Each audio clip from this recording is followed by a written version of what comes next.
Do you know what the communities are in Massachusetts that got the EPA Brownfields funding? I saw Brockton, but I didn't read the article and see the rest of them. Oh yeah, I can pop up.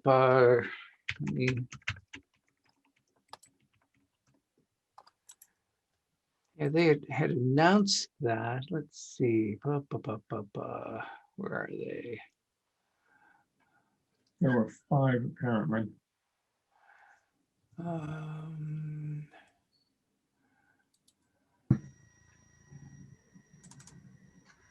Larry, I do think we have to keep PFAS in perspective, though. I've continued to search to find out if there have been any fatalities attributed to PFAS and have come up empty-handed so far. So I'm looking at like PFAS, COVID,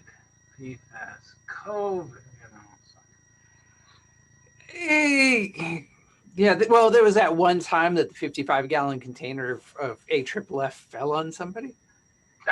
Yes. Yeah, I mean that's less than. I'm just saying. I mean, is that true? Even some of the original areas where some people that live right near the facilities that manufacture it. That's not death. Yeah, I think as with like a lot of the stuff we deal with, if you're actually looking at for frank effects related to the exposure to the chemical, you look at the manufacturing facilities, right? And see what you find there. Right. The stuff that we deal with in the concentrations we deal with really are, as always, more subtle but still potentially widespread effects. Yeah. That are often, you don't see on the death certificates, attributable to PFOA or PFOS. Yeah. No, failure to thrive. Yeah, or one of the health effects that is attributable to PFAS or associated with PFAS exposure is effects on the immune system. So lower immunity, what does that lead to? For most of us, somewhat lower immunity doesn't lead to anything perhaps more than one extra cold per year or something. But for others who are sensitive or who are on the edge because of other reasons, that may be enough to actually result in effects. But tying it to a particular exposure, a lot harder. Hey, Paul. Yes, ma'am. That link is wrong. That's last year's link. I don't know if I have delete links. I have the list up on my other screen. So okay. So it's 9:04. Why don't we start? This is Thursday, May 27th, and this is one of the last waste site cleanup weekly office hours before we move on to the end of the state of emergency, but we'll talk about that in a second. We'll start with Larry Feldman's question today about the EPA Brownfields grants in the communities that receive them. This was announced a couple weeks ago. It was on a Thursday, and it was into a day when there were a whole bunch of other meetings. Hold on. Ooh. Stay there. Talk among yourselves. That must be the commissioner. Someone's playing music. You have separate. Okay, sorry about that. How is the commissioner? You can imagine that there's only like one phone call I'll do that for. And the reason why we'll talk about it in a second. That was also on my list, but Brownfields first. Let me switch this over to this. Unfortunately, this is email, so it is going to be hard to make it larger, but I'm going to read these off. Brockton received a cleanup grant of $250,000 for the Corcoran building site. located on Montello Street. Lawrence received a cleanup grant of $500,000 to clean up lots 1 and 2 of the Merrimack paper site, which is on South Canal Street. New Bedford received $800,000, a multi-purpose grant to conduct phase 1 and phase 2 environmental site assessment and clean up the Morse cutting tool site, one of our favorites. Gerard's there, right? Right, Gerard? Yes. North Attleboro received $500,000 for the Bolter Farm Arena site. Past use of the site included a pig farm, gravel facility, junkyard, open burning, demolition degree, etc.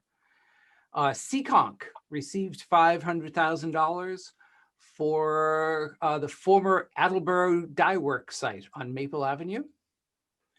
And lastly, the West Mass Area Development Corporation in Ludlow received $461,510. And no cents. No sense. Everybody else got even, amounts of hundreds of thousands of dollars or whatever. They get less. And that will be used to clean up Mill Building number 44 and Stockhouse Annex and a couple other buildings at the Ludlow Mills complex in Ludlow. So that's the list. Very successful. I'm sure everybody is really happy about receiving those monies. We are. That they're getting them, particularly for some of our old favorite sites. It's good to see that. What does that mean? The one in New Bedford, Morse tool. A friend of mine is working on that, and it's already under a permanent solution. So what does that mean? Somebody going to get audited? The grant funds will also be used to conduct 2 phase 1 and 2 environmental site assessments at additional sites. Develop a Morse cutting tool neighborhood market analysis and revitalization plan to attract development and prepare 2 cleanup plans. So Okay. kind of the bigger expansion of the property, and I can see that. He's right. It does have a permanent solution, and we were fairly involved in getting it to that point. But it's a big, giant, empty lot in the middle of a neighborhood. So I can see where a lot could be done to try to figure out what to do with it for redevelopment purposes. and which may, because it would be changing in use, may require additional assessment and cleanup for that. Thank you. So let me get my list now. Okay, I mentioned that this may be one of our last office hour meetings. So as we talked about last week, the state of emergency is ending, and we all should be returning back to normal. And one of the things is it may be a graceful exit to the weekly office hours, and since we didn't have them before, there's no returning to normal. I think they are useful and a good thing to have periodically. So as we talked about last week, I think doing these once a month between advisory committee meetings would be kind of a good way to continue more informal contact, us being able to communicate things that we're thinking about that might be important or just might be interesting to the regulated community and interested parties, and give you guys the opportunity to ask questions, which we may or may not answer immediately. But weekly may be a bit too much. So once a month, I think would be a good thing. Continue it on the 4th Thursday of the month. So the same starting time, more or less, that we would have the advisory committee meetings. And then the months that we have advisory committee meetings, we'll have those instead of office hours. So I think that would be the plan, and a good ending date. The last weekly office hour meeting, I think we'll have the week before the end of the state of emergency. So it has a nice endpoint. So that would be June 10th. So we still have a couple more of these. Have the last one June 10th, and then we'll have advisory committee meeting on June 24th, and then kind of go from there. And then go into the summer when nobody will be showing up at these anyway. But Nicely played. Nicely played. yeah, well, it just occurred to me as I was saying that going into the summer that the fourth Thursday in July, I plan on being in Maine. So there may be a really good background for this on that day. Or Liz will be doing it. Gerard, I think. Hi, Liz. I think we'll need a regional host. That we should have rotating regional hosts. That's another, we need to get creative on all of this. So like I said, the state of emergency is ending on June 15th. That begs the question of what this means for all of us here at DEP. We're going back and looking at all the guidance and stuff that we had put out. I mentioned this last week. There'll be some formal rescinding of things and then revisions of other things. We're going to revise the Q&As because there are some good things in there we want to continue doing. And you hear about the governor proposing legislation to carry over some of the good things that are things he wants to continue after the state of emergency that would require legislation once the state of emergency ends. So there's kind of tidying up and cleaning up going on to get back to normal. At DEP, for us, we still don't know what that means in terms of offices and returning to work. To the extent that we do know, it appears that we will not, in the Boston office, that we will not be going back to some, fuller presence in the Boston office until at least November 2nd of this year. So from now until then, we'll still primarily be working from home or remote locations and continuing what we've been doing. And we are in the Boston office are looking at consolidating with other executive office agencies at the Salt and Salt building and the Department of Transportation building and giving up our One Winter Street office. That would happen no earlier than April 25th of next year. And being the bureaucracy that we are, whenever I see something that says no sooner than, I don't worry about the date. I'll put off my anxiety levels and my concerns about packing up until much later than that. But the trend will be to consolidation and to provide DEP staff with flexibility to continue remote working and some balance of presence in the office and presence at some remote location. So we'll see. It's going to be, we'll be in flux for a while, but the good news is we continue having the tools and the ability to work from wherever we find ourselves, and whether that's in the downtown Boston office or in the regional office or at home. It will be nice to be able to do that, and when necessary or when we want to, be able to go in and meet with people face to face, and all of that's coming pretty soon. What will happen at the regional offices? Will there be similar consolidation? We have less formal communication. Basically, we're all reading the tea leaves from one email from the Secretary of Energy and Environmental Affairs. And trying to read between the lines in all of this. And that email focused primarily on the consolidation that is being planned in the Boston offices. And not much was said about the regional offices. And it was for all of EEA, so it wasn't even just focused on DEP. So we really don't know. There are a lot of considerations that have to be done, taken into account, including kind of where we have leases and how long those leases go and how easy it would be to break the leases and locations that are, able to, if it looks like we're consolidating things, which it does, I think they're aiming for a 50%, have office space enough to physically host 50% of the staff at any given time. So basically reduce, our floor space by 50% across the secretariat. That might mean the regional offices, either staying where they are and sharing space with other agencies like DCR or AG or somebody else, or picking up and giving up those spaces and moving somewhere else and sharing somewhere else.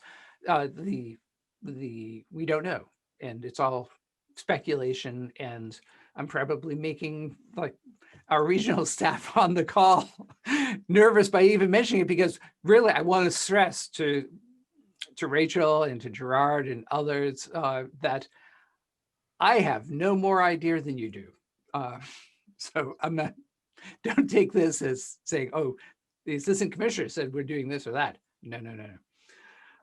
So we're playing it by ear, and my recommendation for the staff has been take a deep breath. We're not doing anything quickly. Don't worry about it yet. And we'll see what happens. I think from the DEP Boston perspective, we look at the Salt and Salt building and the transportation building as potential landing places for us. And the one thing that you can say about those buildings is they have been renovated a lot more recently than One Winter Street. And they are much nicer office spaces than we have now. So there's going to be this trade-off, nicer space versus not as much, and being able to work remotely. So I think it will be different. I think people are always worried about change.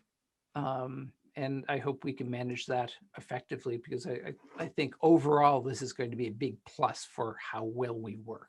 And will also be necessary to kind of attract and retain new staff going into the future, because I think the flexibility in work schedule and work location is going to be key for job satisfaction. And it's going to be something we're going to need to compete with you guys for the up and coming environmental engineers and analysts. And so we have to go into that realm.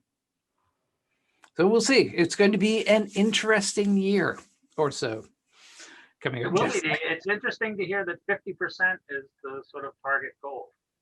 50% of the people in the office, and I've heard similar things. I've been interested in what other people are doing in their offices, but I've heard similar things from clients.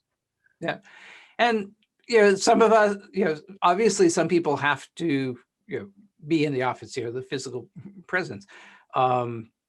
Like the folks up at the Lawrence Experiment Station. It's a laboratory. They're going to spend a lot of time in the office. And they're not going to be consolidated down to the transportation building. But for some of us, it's interesting, and nobody has any answers. Our manager is going to have different rules than the staff. Do managers get to keep offices? Interesting question. It will be interesting. So we'll see. But I think we can still get all of our work done that we need to, regardless of where we are. So working down my list, let's get to our PFAS. I have a whole bunch of things to show you, and we'll start with the thing we were talking about before. Let's see what. Yeah, that's that one. We'll go to the Boston Globe article earlier this week. More communities are finding toxic chemicals in their drinking water. And this should not have come as a surprise to any of you, because we've been talking about this for a while now. So this is a David Abel article that pretty much summarized kind of what we're finding as the public water supplies in the state are sampling for PFAS. That's a requirement that that happened along with the promulgation of the MCL back last fall. The larger public water supplies have pretty much finished, I think, all of their required sampling, and we're moving down in size, from the large ones to the community public water supplies to the non-transient, non-community public water supplies, and eventually there'll be a deadline for even the transient non-community public water supplies to sample. MassDEP, through the generosity of the state legislature, has been offering a round of free sampling for all of the water suppliers in the state, and that's progressing, and that's kind of whether DEP is paying for the sampling or a number of water suppliers had taken it on themselves and had done their own sampling before that money was available. As you look, you're going to start finding it, and that's what we're seeing here. We were talking about earlier about how one could quibble with some of the details in these articles, like whether the new water source would cost more than twice a town's annual budget. Those are details that could be filled in, but the overall message is that it's being found, and the towns are reacting to this. And what we're finding is they're working with DEP and others to find an appropriate response, and that will vary from town to town. That takes a lot of DEP staff effort because there's no one cookie cutter approach. You find PFAS, okay, this is what you do, town. It's working with each town, figuring out whether wells can be taken offline, whether treatment systems need to be installed, whether blending will address it, at least in the short term. And when you can't kind of change the mix or change the operations in a way that will mitigate the problem, then things like the dramatic pictures of cases and pallets of bottled water being made available to people come up. So there is a lot of discussion about kind of moving ahead about installing treatment systems for the towns and what it means, and it's taking a lot of time and effort and will take a lot of money from the towns, and the exact numbers will vary, but there's a lot of effort going into all of this.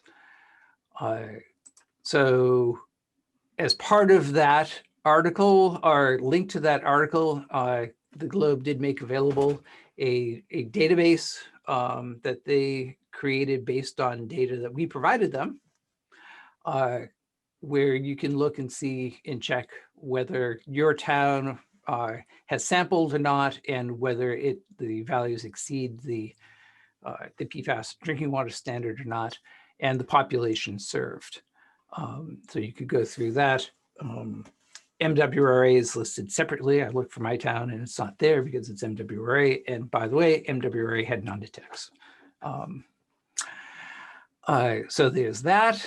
A lot of that database is duplicative of what DEP makes available on its website.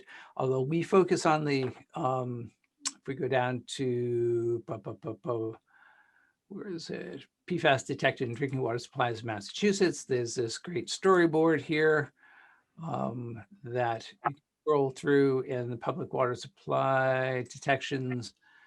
There's a list over here that actually, gives by name each of the towns or the public water supplies that have results over 20.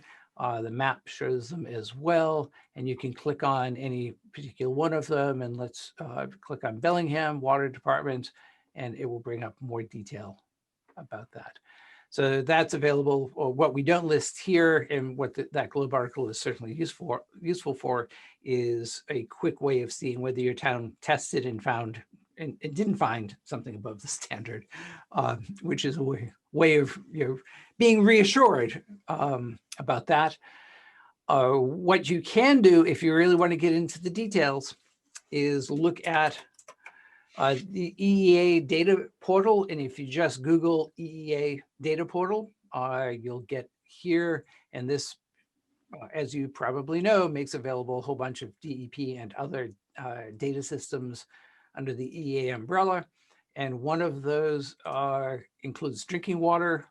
And you can, this search, and this is a warning first, all of the data from all of the public water supply routine testing goes into this data system. So if you just search for, one town, and let's pick, I don't know, Andover, and search, you are going to get everything.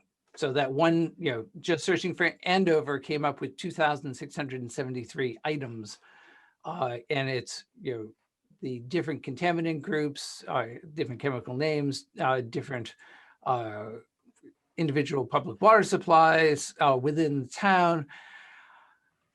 So you can get a lot. It's better to get more and more detailed search to narrow that, but you can export it to Excel and really get into the numbers if you want to find out exactly what is being found in any given water supply, not just PFAS, but for any of those chemicals tested for public water supply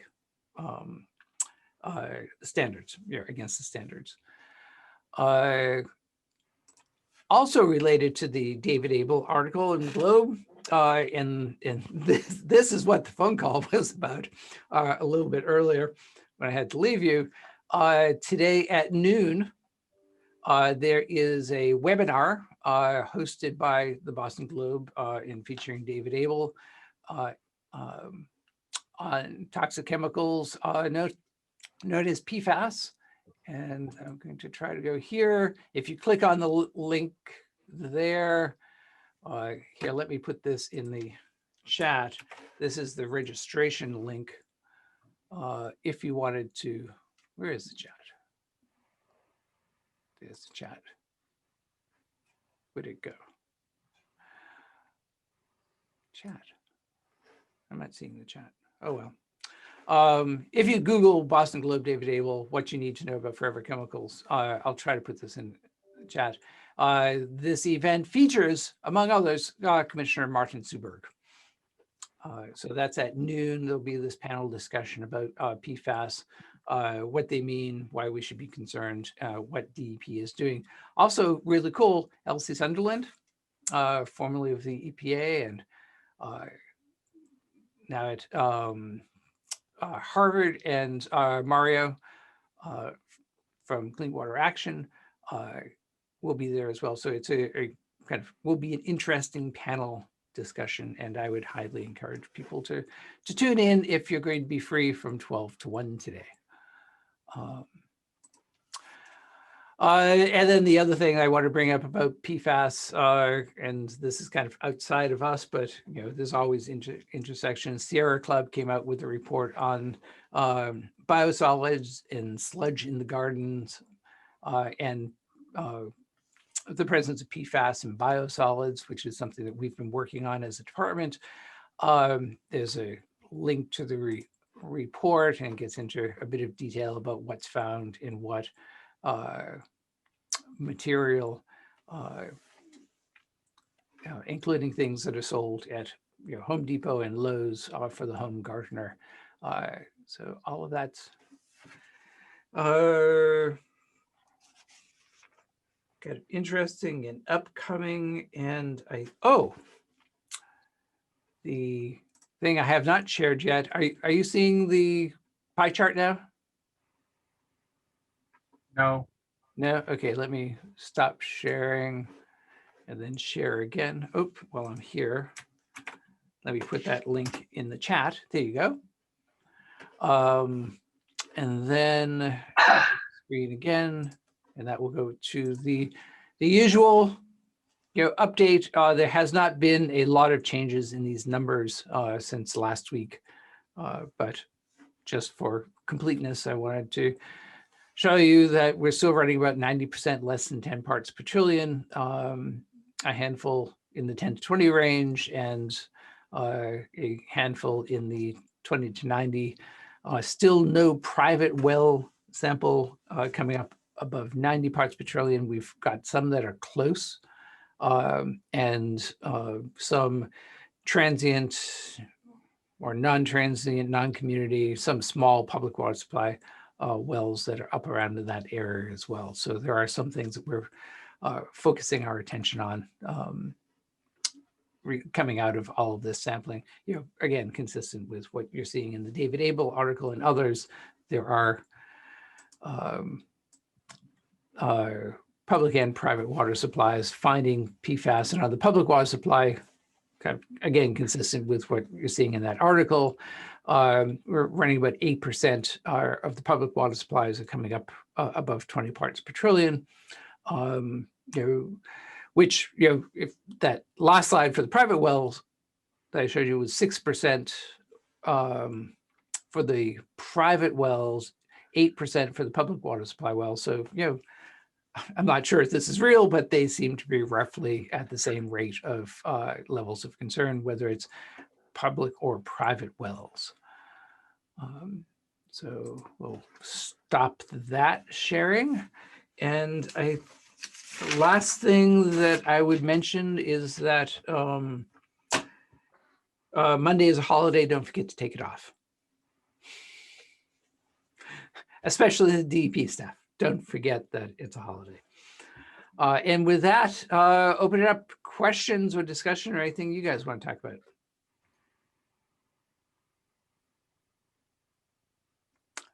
No. Man. I'm in, Paul. Hello? Hey, Bill. You have something? Yeah, no, it was just, I was just looking at the Brita filters that they say don't remove the PFAS. But, we have one of these Amway carbon absorption systems on our sink. And it appears that that's probably the best thing that homeowners could do. Get some sort of carbon treatment on their system. And then, of course, the next question is, are there any grants available to distribute these systems to homeowners to help them? Well, the second answer is really easy to answer, no. And that's kind of a larger question of the kind of point of use treatment systems as opposed to point of entry systems. I think I would recommend people being very careful about those. There are some systems that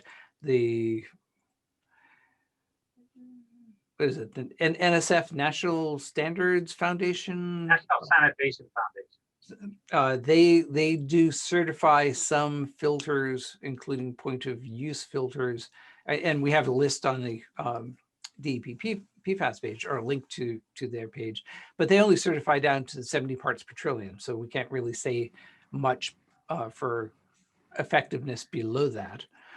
And we find that the point of entry systems that we have installed and have sampled work very well.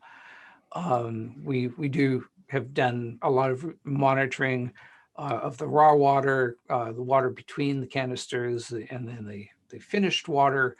And I believe we're still waiting after a couple of years for a breakthrough for some of those systems. You're from the first canister yet.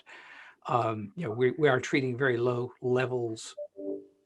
Compared to other contaminants, these are very low levels, so the capacity of the carbon to absorb the PFAS is probably fairly large. But the point of use systems, their effectiveness is going to depend on a lot of things, and without kind of good testing of the systems, I certainly wouldn't be in a position to recommend one way or another any of the systems. We did try a pilot project with I believe it was the town of Air early on in this, when they identified elevated levels in their water, and one option, rather than providing bottled water, was they were considering providing filters just go and buying pallets full of them from Home Depot. And we did run a pilot project with them to see whether that particular type of filter was effective, and found that it was not, that there was quickly breakthrough, and so they chose to go down another path for how they were dealing with the PFAS. Thank you. If I can chime in on that. So as a consultant working for towns that are dealing with some of this, we have flow meters on all of our systems where POET systems are going in. And we're really trying hard to create a database, and we're sharing this with your central region staff, of quantity of water through raw water, at start, raw water when we test again, and trying to see what kind of capture and durations. And we agree, we've had sites where systems were in for, because of COVID, there was a gap in some testing, but 400 to 450 days without breakthrough on the first vessel. And some homeowners, like we're seeing some houses with a family that might be using 10,000 gallons a month, and another apparently single person living by themselves and using 10,000 gallons a year. Like the actual volume through is very, very varied. But I know we're working in one community, and I know of another consultant working in another community trying to generate this kind of data. So we can say, hey, here's what should be reasonable expectations. So when we're doing that monitoring of the treatment systems, we're doing it at a reasonable time frame, and not like it, but paying attention to volume through and known raw water, so that we're trying to be protective of those folks. Yeah, so there's going to be a lot of good data kind of eventually packaged together and available, but for the point of use treatment systems, you're not seeing that yet. So the only thing I can chime in on that is we've had a couple of homeowners where they've had less than 20 and said to them, rather than going on bottled water, which we've offered because of the CEP, they're going on their own and buying a point of use because they're finding it cheaper and smaller. And so we're keeping tabs on those folks and trying to see when we go back and resample. So it's kind of individuals doing what they think is right with a little bit of guidance. Yeah. So we may get some data, but it certainly will be a smaller data set than the POETs.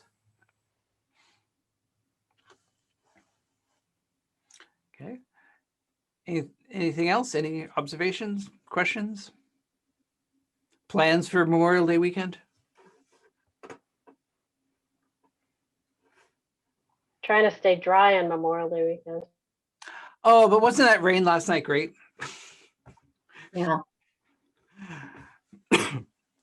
Warm, gave that nice petrichor smell. It was great. And of course, I had watered our garden that morning, so of course it rained. Okay, one last thing I want to share then.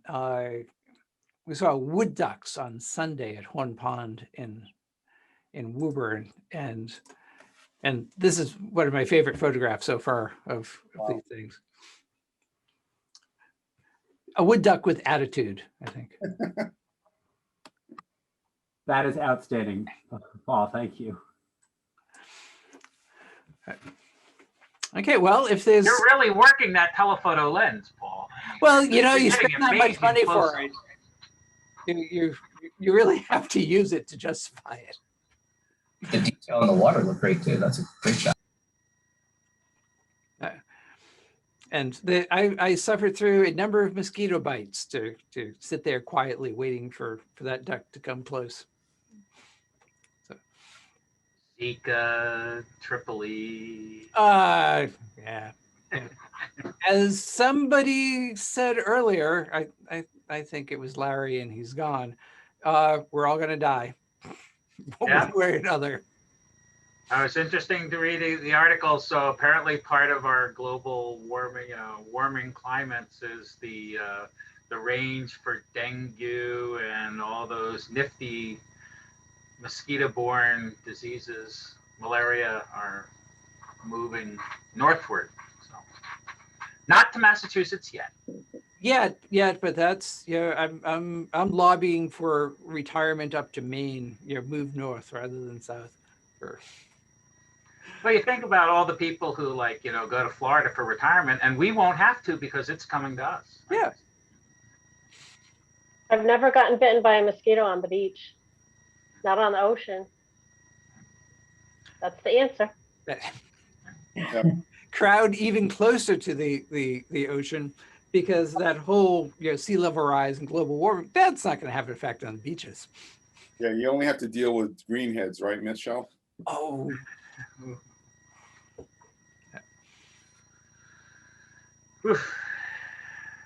Okay, well, if you guys have nothing else, oh, Larry's back. There he is. I have one last thing Yes. for Joel. Yes. Oh, Yeah. the issue here is I live in Ipswich, so we have greenheads galore. You gotta let that first greenhead dig in real deep, okay? It will hurt, but then you kill them, and they'll never bother you again. Is that true? That's true. Greenheads I are got brutal. white skin too. They love me. They'd love you, Liz, too. Why don't you come on down and get eaten up? I live in Greenhead country. But I've never heard that wives' tale that you just shared. Well, that's my theory on my boat, and it seems to work. I don't know. You hit them and they come back and bite you again. Oh no, you got to get the first one. If you miss them, you're screwed for the whole summer. You got to get the first That does one. sound like a So let foul. them dig in deep. Let them dig in deep and get them. That's What is it. that? You let them bite you and then you're protected for the summer? That's right. Yeah. Yep. When I was a kid and you were out on your boat, you'd get a good sunburn beginning of the year, let that skin peel off, and then you're good for the rest of the summer. Guess that doesn't work anymore.